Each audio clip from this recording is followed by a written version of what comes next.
Antes de qualquer coisa, os pentecostais são cristãos. No domingo, dia 18 de junho, as Assembleias de Deus no Brasil completaram 112 anos. Há 2 anos atrás, uma declaração polêmica de um pastor fundamentalista me inspirou a focar o conteúdo desta página, tanto no YouTube quanto no Instagram, no público pentecostal. É fato que, na ocasião, eu percebi o que muitos amigos já diziam e eu não acreditava, que havia proselitismo de outras igrejas no ambiente pentecostal. Na época, mesmo congregando em uma outra igreja, comecei a compartilhar conteúdo pentecostal para mostrar para os irmãos de outras igrejas e também para os pentecostais que a gente faz parte de uma tradição linda e que a atitude diante dos excessos não era negar tudo o que se viu, mas assumir uma postura moderada. Por muito tempo, os pentecostais foram o patinho feio.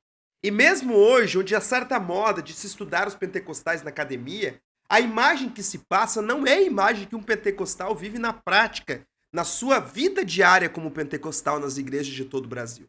Uma boa notícia é que em 2016, finalmente, foi aprovado dentro das Assembleias de Deus a declaração de fé. Nas palavras do teólogo Ezequias Soares, a declaração de fé servirá como proteção contra as falsas doutrinas e contribuirá para a unidade do pensamento teológico, para que digais todos uma mesma coisa. 1 Coríntios 1:10. Nessa série de vídeos sobre os 112 anos da Assembleia de Deus, quero falar sobre os pontos dessa declaração de fé, apresentando o que a gente crê e como a gente crê.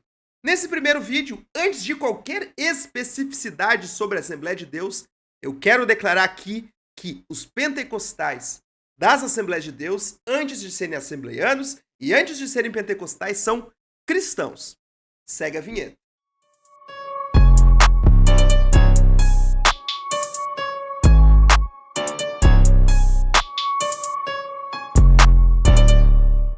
A declaração de fé das Assembleias de Deus começa com a expressão cremos, bem comum às confissões de fé da história. A primeira coisa declarada ali é que o assembleano crê que a Bíblia Sagrada é a única regra infalível de fé para a vida e para o caráter do cristão. Essa Bíblia foi inspirada de forma verbal e plenária por Deus. Isto é, não só o conteúdo da mensagem foi inspirada, mas a forma como ela é escrita e organizada lá nos idiomas originais, hebraico e grego. Os assembleanos são trinitarianos.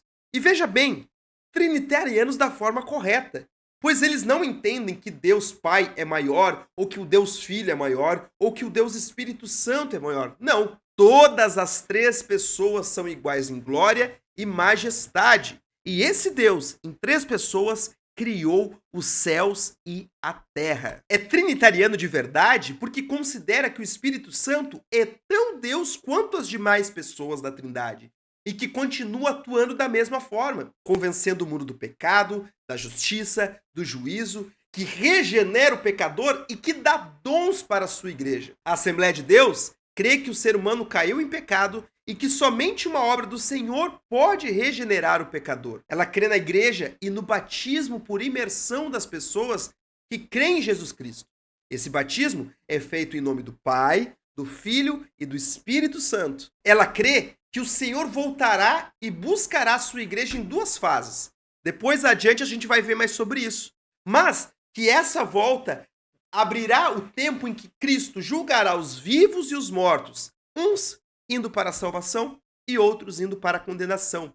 Condenação esta que é eterna. Crê que o casamento é feito entre um homem e uma mulher e que somente a morte deve separar esse homem e essa mulher. Em outras palavras, a Assembleia de Deus, antes de ser uma igreja pentecostal, a Assembleia de Deus é uma igreja cristã, que se identifica com os principais pontos das igrejas cristãs na história, desde lá do credo apostólico. Nós não somos uma seita desconectada na história. Nós somos uma igreja tradicional e histórica. Sim, histórica. 100 anos mostram que já estamos consolidados na nossa doutrina, apesar da nossa declaração de fé ser um tanto quanto jovem. Portanto, antes da gente entender as coisas específicas das Assembleias de Deus e do pentecostalismo, a gente precisa entender que somos uma igreja cristã, da mesma linha histórica que os presbiterianos, que os luteranos, que os batistas e que tantas outras tradições cristãs. No próximo vídeo, a gente vai ver a visão da Assembleia mais de forma específica sobre as Escrituras. Nos siga para saber mais. E feliz aniversário, Assembleia de Deus.